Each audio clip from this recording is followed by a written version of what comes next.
looking to learn about. Hopefully I have all the answers. I probably don't. Um, as far as experience, I know you're pretty well seasoned.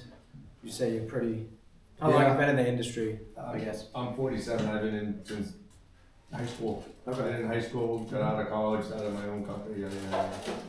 So yeah. Okay, awesome. What about you guys? Do you do irrigation now? Yeah, Okay. we've been doing it for 15 years maybe. Okay. Yeah. Installation and service? Yeah. Okay, awesome. Yeah, yourself? 30 years 30 years? this year, yeah. Okay, awesome. Very cool. And I know you've been doing it for a bit, right? Yeah, more like a wholesale, but now we start doing more commercial and Mm-hmm. And do you guys do installations too? yeah, we do not a lot, but Yeah, and you sub some out too as well, right? Okay, perfect. And then obviously service, and then you've been. I've been in the industry a long time, but just starting with a company that's just starting irrigation themselves. Okay. They used to sub it, but we're in-housing it, but Okay. I've been 20 years, so like these guys. Okay, cool, awesome. So my first little module I was gonna do today was kind of irrigation 101. I think we can probably, maybe just go through a couple highlights on that. Let me pull up that deck here. I can find my remote as well. I think we can fly through it. I think everyone kind of knows all the various components of a system. I'm probably gonna touch upon hydraulics just so everyone's on the same page as far as like what you look for if you're installing. But as far as we can talk about Rainbird specific as far as products there, or we can move on and get into more like 2-wire type stuff. Like I said, I don't want to bore you guys, and definitely since it's a small group, it can be more conversational as well. This is kind of a cookie cutter presentation. Let me see if I can get this thing to work. Bear with me 1 sec. Okay. Yeah, so this is really, like I said, it's more like introduction to irrigation. We'll talk about hydraulics just so everyone's kind of on the same page. Before I start, I'm Brian Massini. I'm the New England rep for Rainbird. I've been with Rainbird 4.5 years now. Prior to that, I worked for a local commercial landscape company for a few years as I transitioned, moving back from San Diego. I lived in San Diego for 15 years. I had my own landscape company, did irrigation, drainage, lighting, pavers, all sorts of stuff. It was like soup to nuts install. Before that, I went to college for finance. So my parents are really happy that they paid for my finance degree, and now I'm doing irrigation. Well, I went to school to be a chef, so. There you go. But I love it, honestly. I love the industry. Irrigation's pretty awesome as far as just, the people involved, and it's really like a craft, you know what I mean? Dirt plumbers. Yeah, basically. So that being said, I basically learned irrigation, 20 years ago. I worked for a landscaper for a summer, and he, planted plants, and we did some irrigation stuff. A lot of the stuff I learned was online. I found this website that was awesome. I can't even remember the name of it. And I was all kind of self-taught. Read about, how you design a system and this and that and layout and whatever else. And, I winged it for probably my first 6 to 10 installs and, figured it out,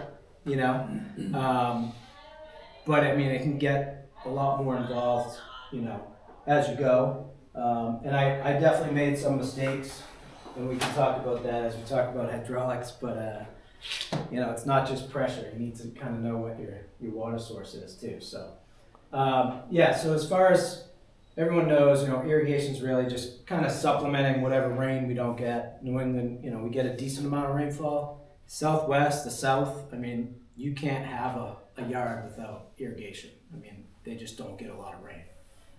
Even Florida, you'd be amazed. I mean, they get a lot of showers in the summer, I guess, but I mean, irrigation in Florida is like gangbusters. Texas is just booming, the Southwest booming. They don't have a lot of grass in the Southwest. It's mostly a lot of drip irrigation. So it has its place, and it's really different everywhere you go across the country. You know, just a basic definition. It's basically controlled amounts of water to whatever you're irrigating, whether it's crops, lawns, plants, what have you. New England, I mean, we get a lot of thirsty plants that are kind of native to here, like hydrangeas, but you see in the summertime, they just friggin' suffer. So that being said, I do want to touch upon hydraulics. You know, the two major things: you need to know your flow and you need to know your pressure. 20 years ago, I was installing a system. It was a small little backyard. We were doing like sod and some plants, and probably a 4-zone in the backyard. So in California, it's crazy. You don't need a backflow. So if anyone's been out there, they literally make valves that Well, those AVB though, yeah. anti-siphon valves that have sort of a backflow device on them. So if you have water coming back, they release kind of like a pressure vacuum breaker does. Yeah. So that being said, it's very common you tap off a hose bib off the back or the front of the house. You throw a T in, you go straight down with PVC, you throw a ball valve, you go down, and then your valves, your manifold a lot of times is above ground. Tuck it in like a corner or something. So we tapped off the hose bib at this house and, installed the little 4-zones. They were all sprays, like 5 to 10 feet. Get everything prepped, lay the sod, never tested the system, right? We had to tunnel under some walkways, whatever. Go to fire it up, they were just not really coming up because it was a 1/2-inch hose bib off the back of the house. The pressure was probably 70 PSI. There wasn't a lot of water. There was not enough flow, essentially. So that was my first lesson with making sure you check your gallons per minute. So you can have tons of pressure. It doesn't mean you have enough capacity to operate those heads. And it was probably 4 or 5, maybe 6 spray heads. But, if you had 6 spray heads, each with, pulling a gallon or a little bit more water, you need at least 6-7 gallons per minute. Otherwise, it's just not going to work. So, you guys use the 5-gallon bucket test to check flow, or you guys actually have a gauge? There's a couple ways you can do it. Okay. Everybody uses this? Yeah. How long do these That last? is reliable though. You can do that in a pinch. It works. I've done it in a pinch to do In a pinch, that's what we used to do all the time. Yeah. Yeah. For the gauge. It Yeah. works. It gives you an idea.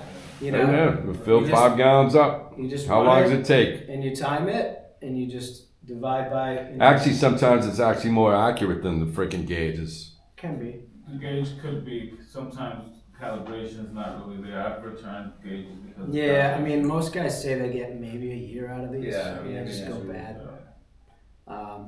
But this is probably I'm sure there's more high-tech devices out there, but I mean, really, you never want to build, design your system to the max flow that you're reading because it's not going to work.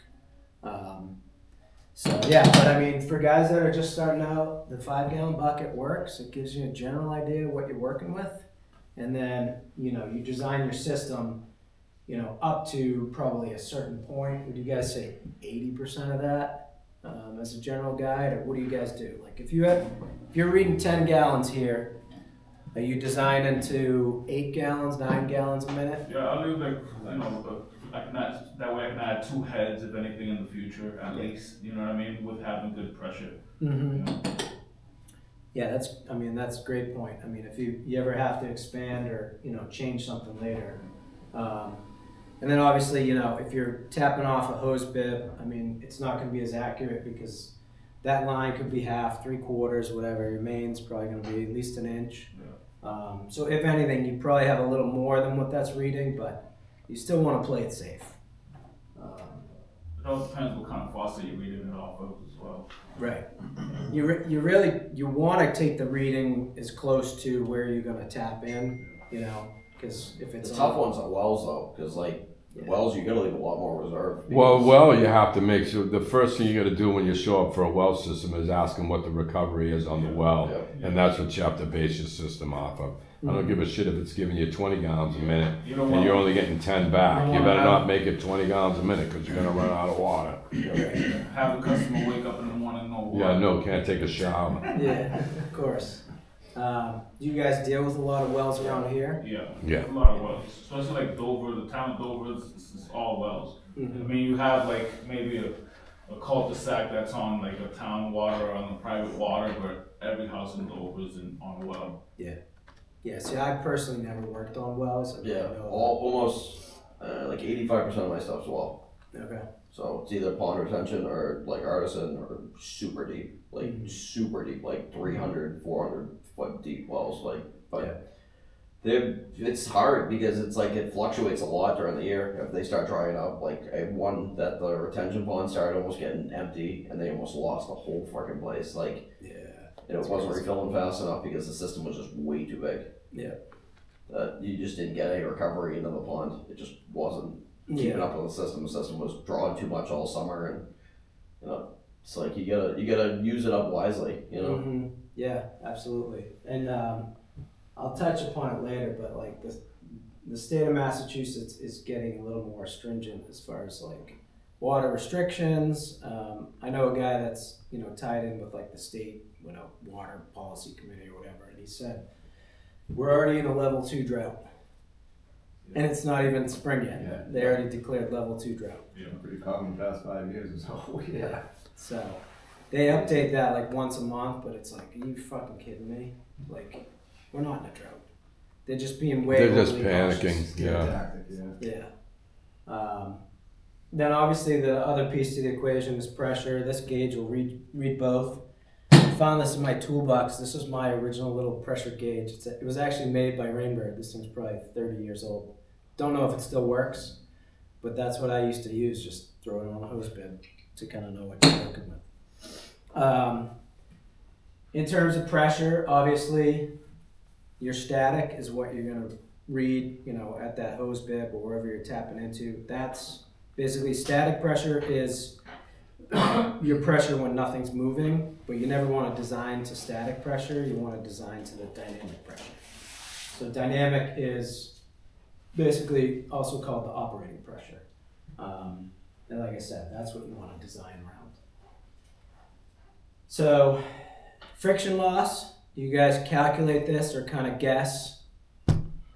There's you everything get by the into- book and there's the way you do it in the field. The residential system's pretty much, it's like you're getting into friction loss and all this stuff that Yeah, it's like, yeah. you play it safe, It based comes on your into, flow and your pressure, what it you're comes gonna more get. in handy in these commercial systems where you got big water and you got big zones. Mhm. But when you're just basically running 5-6 freaking rotor heads in a zone, Right. There's very little that you can. yeah. Worst You're not case is gonna like your lose story much. that they don't pop up, and then you kind of basically Sure. go back to a retool. But But it's more of on a farm base or something like that, you know what I mean? Where you're taking water far, away Right, from like pressure. Right.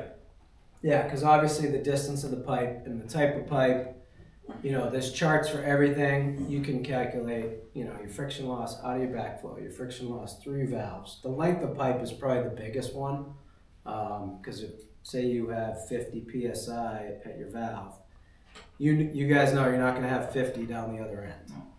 So it's more taking that into account. If you're on a big system like that and you're starting off with just 50 pounds, you got some problems. Yeah, absolutely.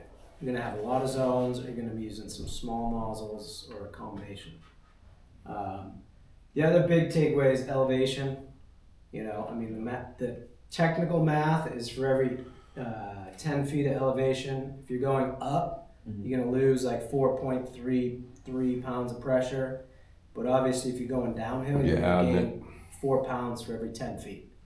So, that's really important. If you have a big downhill, you're going to have a ton of pressure down the end of that line. So, it's more just to be aware. If you had to in that situation, you could certainly use rotors that are pressure regulated. Obviously, state of Mass, you're supposed to use pressure regulated sprays.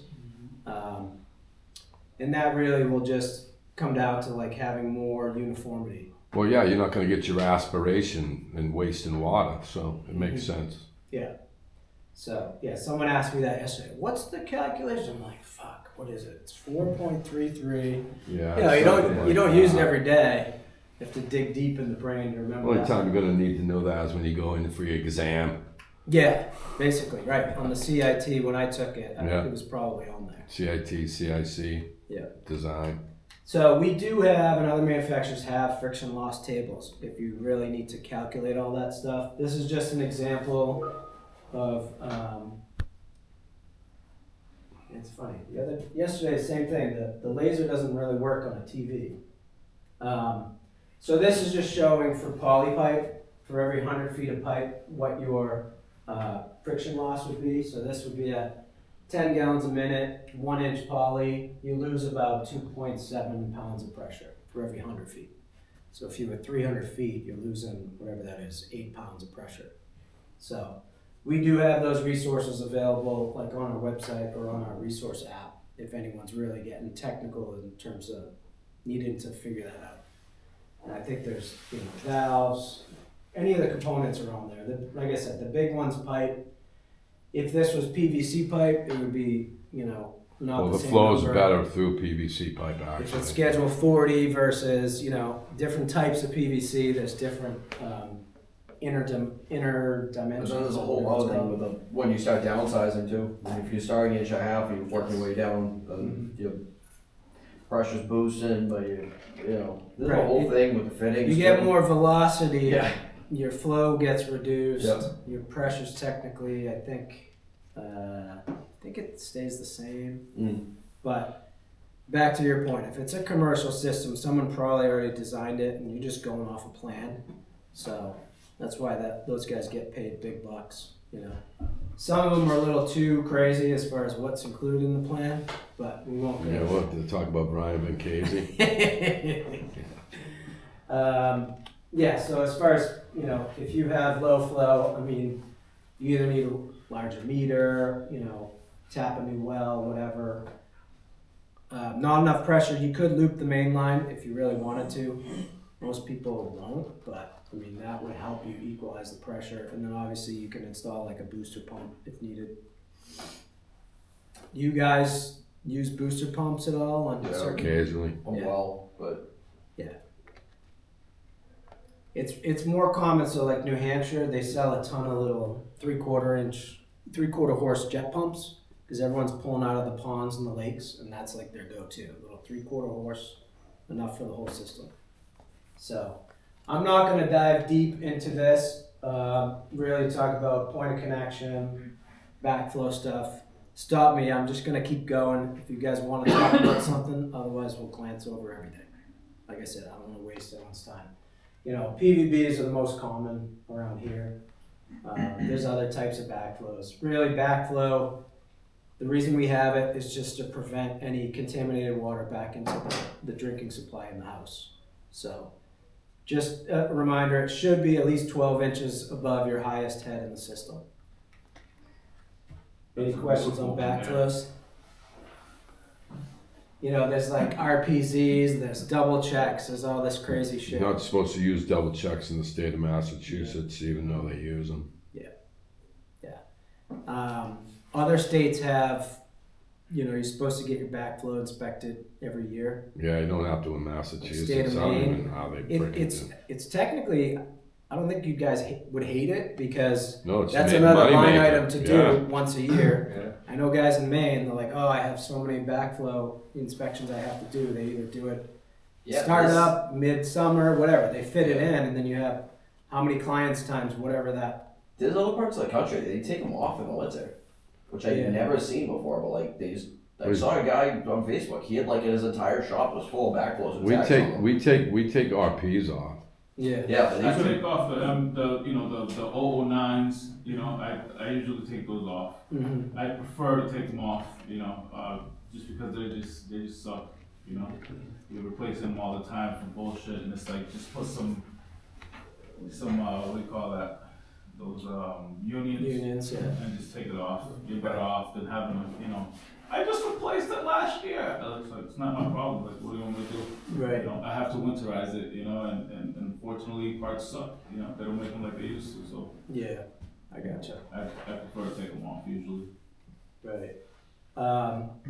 Pipe, obviously most guys use poly, PVC is more commercial, sports fields. Unless you're in Florida or Yeah, using yeah, I mean, PVC. when I moved Texas. back, I'm like, what the hell is poly pipe? Because everything I did was PVC Yeah. out west.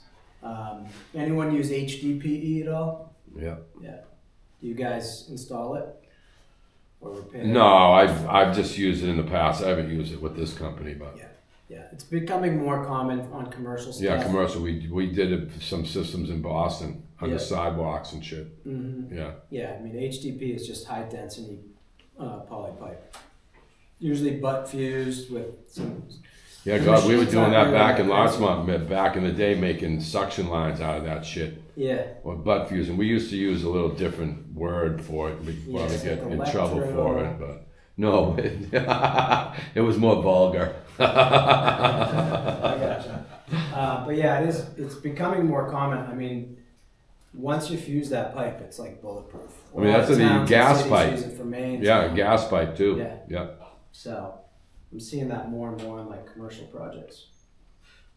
Valves, really, I mean, nothing really need to go through. You don't really see a lot of brass anymore, maybe just for like master valves on commercial. Everything's plastic now. You know, plastic's just as Well, strong. glass, right? The glass filled, like the Yeah. PEB is Yeah. a glass filled valve. Yeah. That's like spec now in master valves. Mm-hmm. So it's like any of the commercial spec. If it's not brass, it has to be fiberglass reinforced. Right. So You'll see a lot of city stuff because a lot of times they put all their, you know, the point of connection in their master valve are in like a sprinkler room. Yep. So usually all that stuff is copper and brass. Usually no plastic indoors. So just how a valve works, you guys all kind of know, you know, how that actually works from a electrical or mechanical standpoint. So I won't go over that. I mean, some people don't. They're like, I've been doing irrigation for years. I don't really know how it works, but just a 10-second explanation. Really, you have more water on top of the diaphragm than the bottom. When the solenoid opens that little port, the water pressure Yeah, pressure, it's pressure. regulates, so there's more pressure on bottom, and the diaphragm opens essentially. So, like I said, I'm not gonna try to bore you guys today. That's a video. I played that yesterday. It shows actually how a valve works, but we'll skip that today. Like I said, I had 25, 30 people yesterday. The knowledge range was quite a bit different. Those are our three go-to valves. DV's our residential, 5-year warranty. PGA is sort of our entry-level commercial, and our PEB is a very robust valve. We also make a scrubber valve in that. Really, you want to look at warranty. Don't ask me why the PGA is 3 years and the other two are 5-year warranty, but all our plastic stuff is pretty good. We don't get a lot of stuff back from warranty, honestly. The other thing, just to note, like our DV valve traditionally has not been 2-wire compatible. Some guys say they do it and it works, but that's something with the solenoid it doesn't always function properly. We do have a universal solenoid we came up with like a year ago or so, which will fit all of our valves now, and this is 2-wire compatible. The DV at some point will ship with this, as well as the other valves. This is called our G5.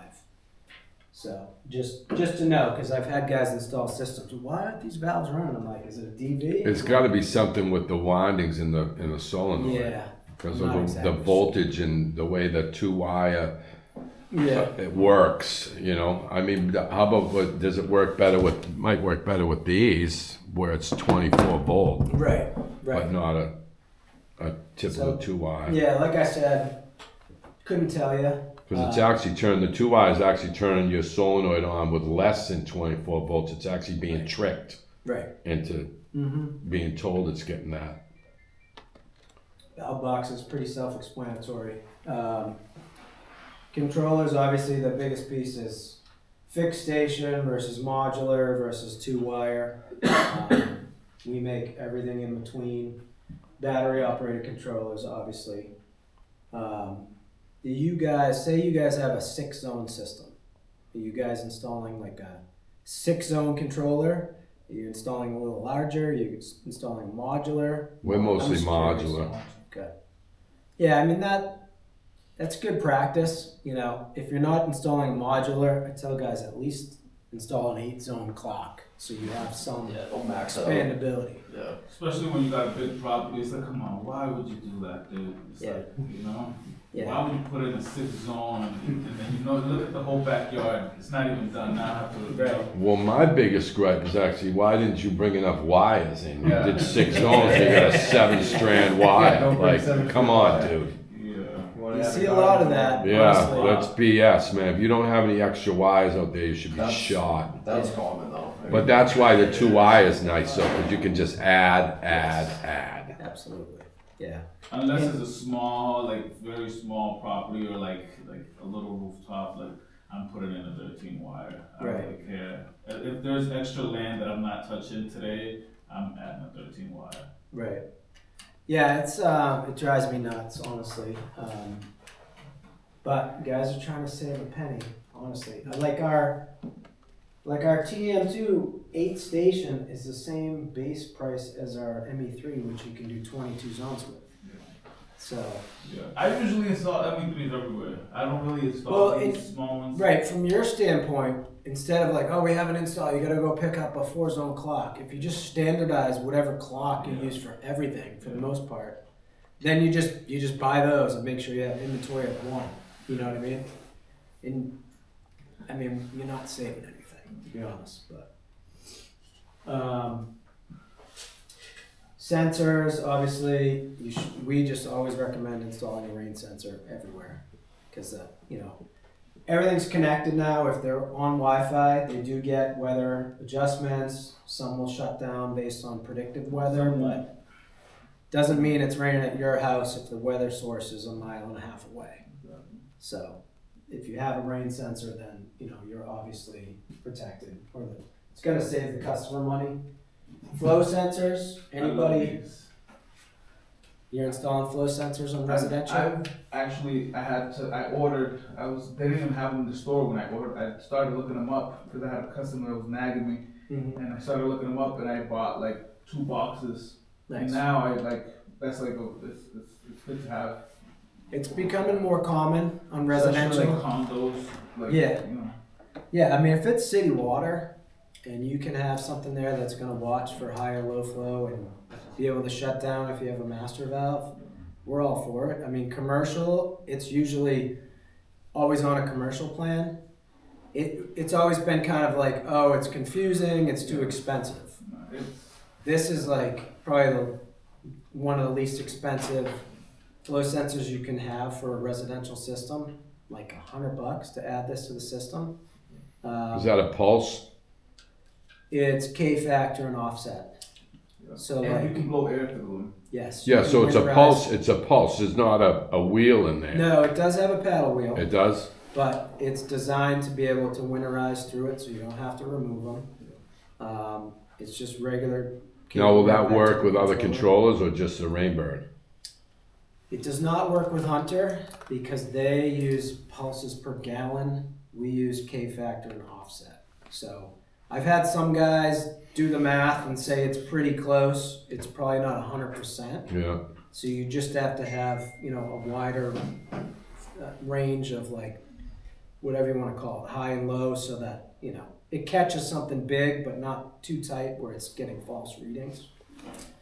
We recommend when people put these in, like, have it at like 130% on the high side, 70% on the low side, which is a good enough range because your flow is always not the same throughout the day. But if you have a busted head, it's going to tell you. If you have a stuck main or water running when it's not supposed to, it's going to tell you. So, Chipmunk chew through the drip. yeah, absolutely. Yeah, drip sucks. So it's definitely becoming more common. Everything now. You know, it's more of a pain in the ass to retrofit, but on a new install, we kind of just say, hey, here's your It's a good base. selling point too. You know? Yeah. For me at least. Well, if they've had a busted, a high water bill or something happen, and you're out there to do a As soon as you repair, tell them that, you it's know, a great if time to the sell. drip zone stays stuck and, you know, and nobody sees it for a week, you know, and they get that bill. Yeah. They're gonna take it, Absolutely. you know. Just- Yeah, so, like I said, it's always been there on commercial. It's gonna be more common because everything's connected now.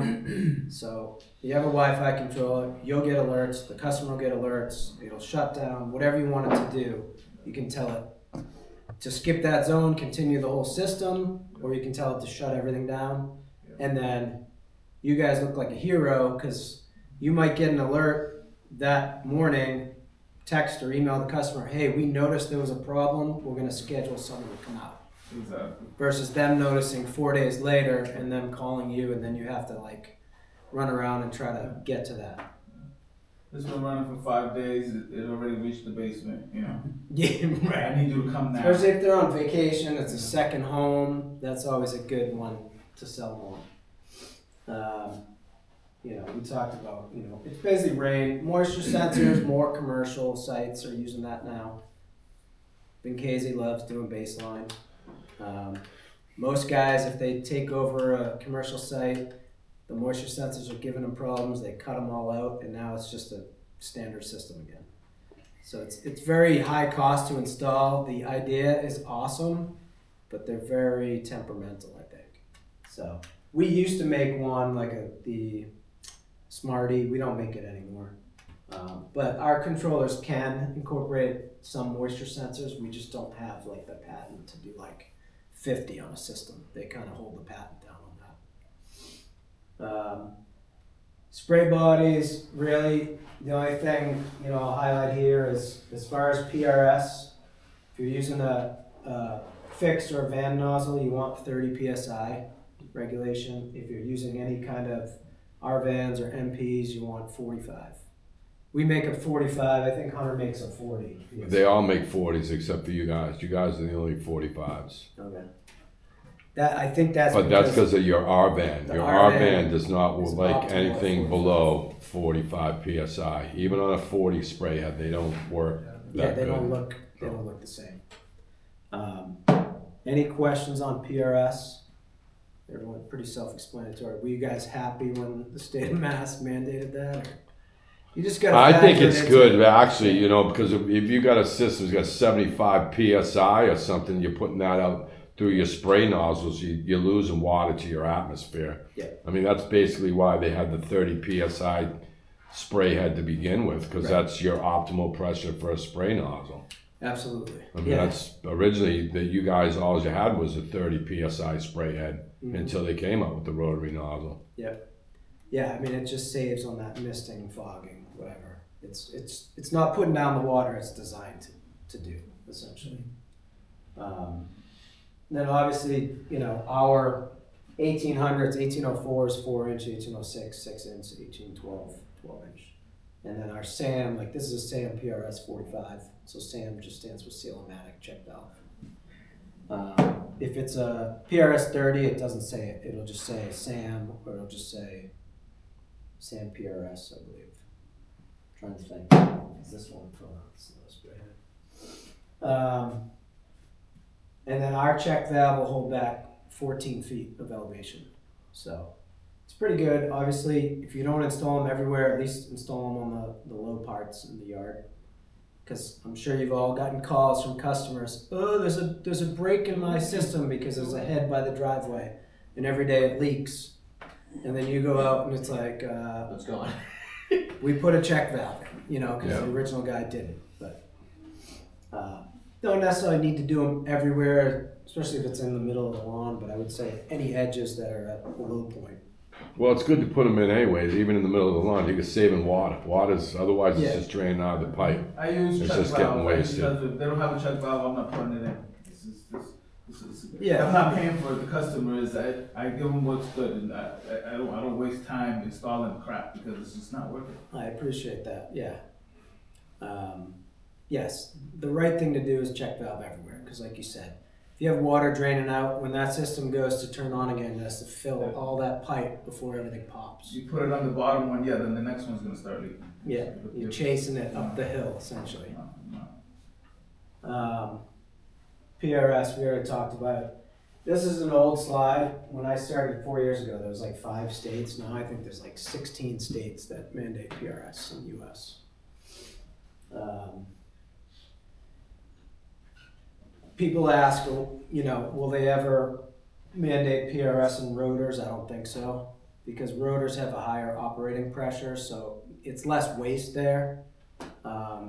Most rotors are like 45 PSI, so back to your point, like if you're using fixed, it's supposed to be at 30, and if your starting pressure is 60, then you have a lot of, pressure savings or water savings there, but rotors are more like 45, so I don't think they will.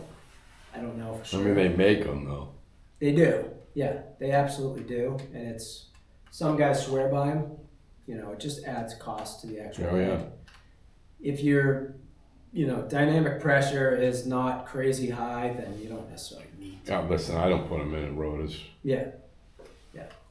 I mean, that's you a common could question. always get the regulator and put it on the valve too, and regulate the whole zone. Absolutely.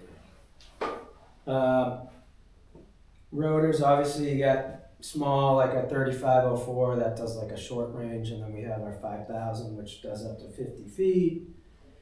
Our Falcon 6504 that will do up to 65 feet. 8005. These are both sports rotors. This will do 80 feet. And then we came out with this a couple years ago, the 11,000. It's actually just a sports rotor. It's not a golf. That'll do 105 feet. So with rotors, you really can do anything from residential all the way to like a soccer field. Reason we came up with that is to have less heads in the field to play, essentially. Like normally with, I think a combination of these. Yeah, you got to have them down the middle. Standard soccer field, it's like 32 Yeah. heads. With those, it's like 24 heads. So, you guys try to match your precipitation rates as best possible. As best you can. I Yes. mean, it's like, but you get into the residential, it's like, wait, come on. Correct. I mean, you'd have a hard time doing that. You'd end up with zones with like 2 heads on them. Yes. Yeah. So yeah, the theory is obviously you want to put down more water on your full and your half versus in your corners. So that would be, perfect example, perfect square, right? 1 in the corner, 2 in the half, 4 in the middle.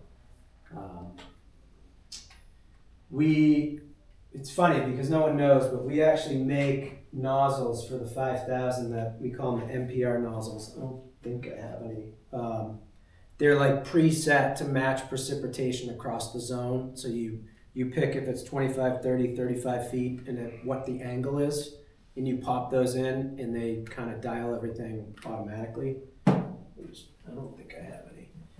So people don't know we have it, but we do have them as like an aftermarket nozzle, and they're free. If anyone was ever interested in that, I don't have it.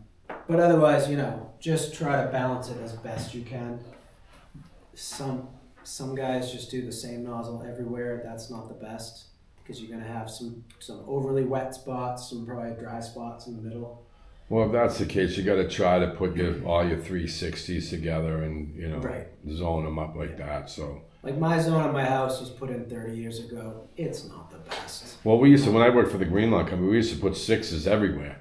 Back in the PGP when you used the number 6s would be in the corners everywhere.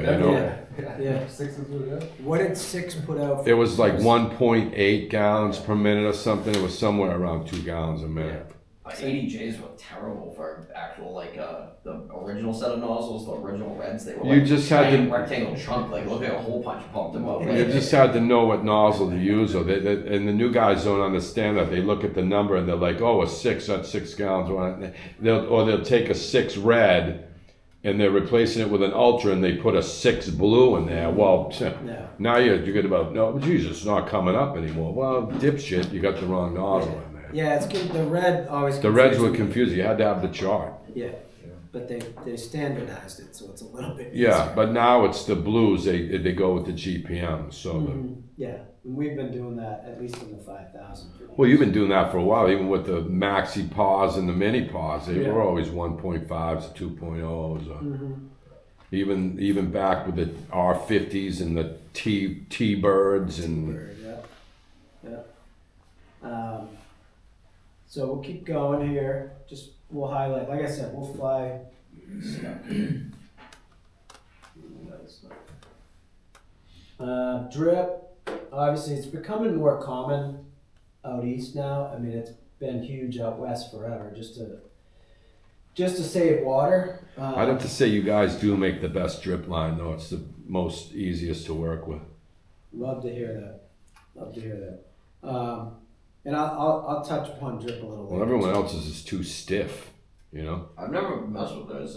It's really good. Yeah, it's more pliable than everybody Yeah. else's. Netafim is freaking stiff. Hunter strip. The freaking Pro Trade stuff fucking blows. Oh no, I've never buy that shit. I've done the Hunter, I've done the Netafin, mainly Netafin, but Yeah. you probably So a lot of The guys majority like of our our jobs are fittings, which I've heard. They think the fittings are easy. The fittings are to nice, use. but the drip line itself is nice to work with Yeah, though it's too. more I would flexible. prefer to work with Rainbird drip line than any other. The next in line would be Hunter. Yeah. Netafim will be my last resort, definitely. But I used to use all Netafim, but I like the Rainbird, you know, applying I wish they'd spec it more, and they don't. They almost all commercial architects spec Netafim. Yes. That's the problem From And I Netafim can was tell the you first why, one of the but game. We won't get into that. because they have the copper emitter in it, and then they also have. the Well, Hunter spec has for- that too now though. Hunter's got the copper. Oh, Yeah, no, so- no, on the premium one though, the one below it, it's emitter stock still, right? It's still the. little Well, yeah, emitter. there's the different levels you can get. Right, with but the they don't copper. spec the. It seems like architects go with like the same, and then they like stick with it because they give them all the. So, right, Bells if and you're whistles. talking about the guy we were mentioning earlier, Yeah. he doesn't hate our drip. He just wants to kind of share the wealth with them. Yeah. He won't admit whose is better, but like he always just goes with them for drip. You know what I mean? Well, I like to work with your Rainbird. It's just easier to work with. Yeah. You know, that's We the bottom line. redesigned it. I'll touch upon that later. It's more flexible, and you can actually get a longer run length out of ours versus the others. So, obviously, most people use 0.9, 12, 250 is pretty standard everywhere. For some reason, like the commercial branches, like here in Woburn, stock a lot of 0.6 because I think a lot of commercial specs 0.6. It's part of like the water conservation that all the new green spaces and cities and stuff like are Cambridge, Brookline, Boston, all 1.6 spec. And they all want auto flush, they all want the Hunter all-in-one, which I keep going, every single architect I'm going, no, I'm putting a DV all-in-one because I hate the Hunter all-in-one. I find they get clogged like all the time, so they always give it to me, they'll always give me the Rainbird one instead because it's better, but. Okay, and I'll show you a new one we have too.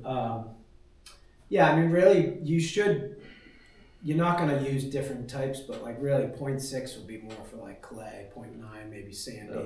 but it's funny that what different branches stock, there's no rhyme or reason across New England. Obviously, point source, that's big. Out west, we used to run a lot of blank and then just run your spaghetti right to your plants. And nothing in between, just not watering a bunch of dirt, essentially. So this would be the optimum way to do drip. Obviously, control zone kit, we recommend. Not everybody uses them, but I mean, it's preset, pre-assembled. You slam that in, it regulates, it filters. You obviously have a manifold. You should have an air relief valve and a flush valve. A lot of people don't, but that's how you should do it properly, I guess. We do have like a drip design guide. I probably have some if anyone's interested and they want to learn more. Huge guide. Gets into a little bit subsurface. I did some subsurface in San Diego. A couple guys are starting to do it out here. Company in Lexington, because when they have water bans, they don't allow you to do overhead spray, but drip's exempt. Who in Lexington? Eastern Brothers. Is it? My brother works for them. Okay. So a couple years ago, they started playing with it, and they're Keith and Eric. they're Yeah. like, if we can put it under the turf, it's green and we're not watering, and they. So you got it in the sleeves and stuff. It's all wrapped. Your subsurface is wrapped. Like Hunter wraps it. No. As long as you use our XFS, which has the copper chip in it, Yeah. you're okay. It's all about spacing, what size emitter, and obviously your depth is important Yeah. because if you're aerating. Right. But we do have a guide that kind of goes through that. They were asking me if you could pull it, which they did. Did they? I went back and forth with the product manager, and he said that doesn't void the warranty because people do it out west. So they built some rig where they can pull like 3 lines at once. So they've been playing with it, you I'll know. have to hook up with my brother. Yeah.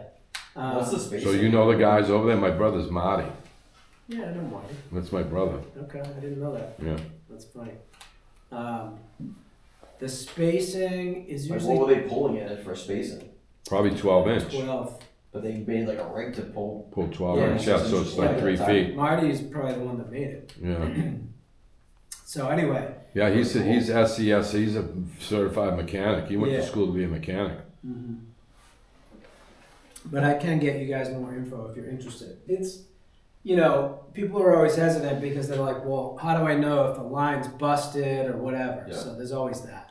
But there's like small little turf areas in the city guys have done it on because they don't want to get overspray. Well, you definitely want to put one of them friggin' pop-up things there. Yes. That'll Yes. tell you if you got a leak or One not. of these guys. I randomly had that. It's Yeah. just it's a drip indicator, so that pops when the zone comes on, so you get a visual. That's just another example. This would be like a subsurface. I don't know why they have a ring around the tree. I don't even think it would need it. Obviously, if you're doing a slope, you want a check valve. Otherwise, you're going to get a lot of low drainage at the low spots. And that's just more of an example of like a point source system. So that's it on the first module. We kind of went through it, I think, at a decent pace. I didn't want to get too into the basics with you guys. Any questions on anything we went through for now? Okay. Why don't we take about 5-10 minutes and then we'll get into some 2-wire.